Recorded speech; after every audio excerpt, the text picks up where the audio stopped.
बहुत साल पहले की बात है। एक दिलकश और रहस्यमय जंगल था। इस जंगल में 4 दोस्त रहते थे। हाथी, भालू, झेब्रा और हिरन। ये जानवर बहुत समझदार और जंगल की हालत पर गहरी नजर रखने वाले थे। उनके बीच एक गहरा रिश्ता था, मगर उस वक्त वे भी नहीं जानते थे कि एक दिन आने वाला है जब उनकी दोस्ती, होशियारी और हिम्मत का सबसे बड़ा इम्तिहान लिया जाएगा। एक दिन झेब्रा रोज की तरह नीलधारा नदी की ओर गया, लेकिन जैसे ही वह नदी के किनारे पहुंचा, वह स्तब्ध रह गया। नदी की सतह असामान्य रूप से नीची थी, पानी की आवाज बंद हो चुकी थी।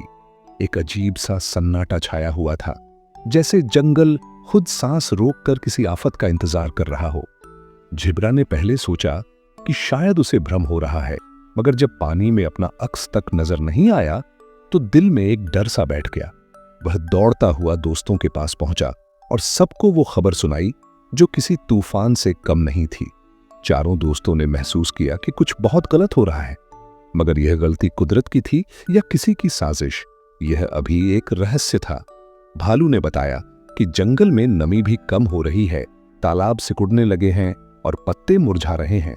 हिरन ने शक जाहिर किया कि शायद किसी ने पानी के रास्ते रोक दिए हैं। हाथी ने कहा, यह महज इत्तेफाक नहीं हो सकता।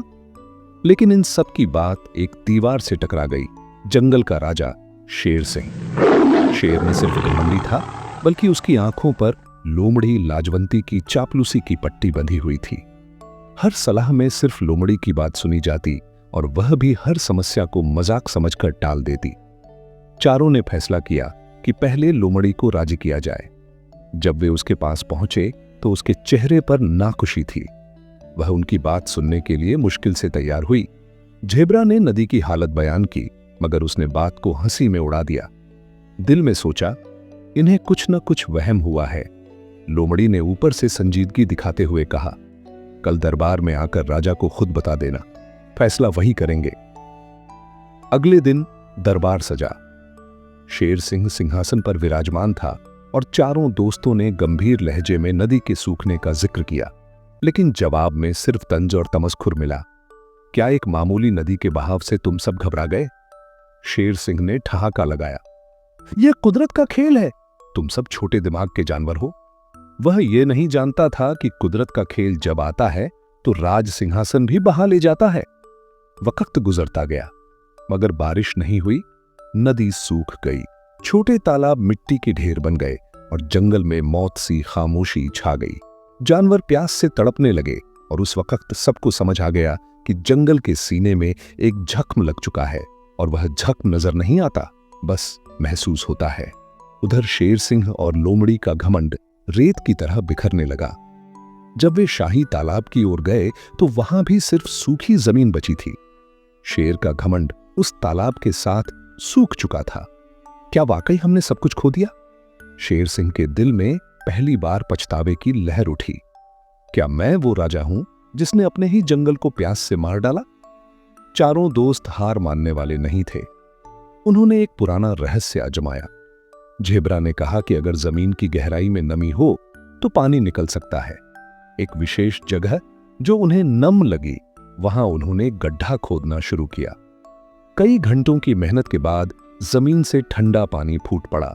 उनकी आंखों में खुशी और शुक्र के आंसू थे, मगर वे जानते थे यह पानी उनका नहीं, यह पूरे जंगल की जिंदगी है।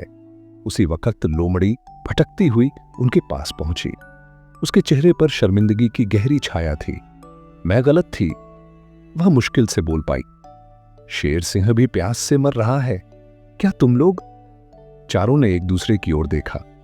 नफरत तो उनमें नहीं थी। झेब्रा ने नरमी से कहा, हम वो नहीं जो तुम थे, हम जंगल के रखवाले हैं। ले जाओ यह पानी और शेर सिंह को भी ले आओ।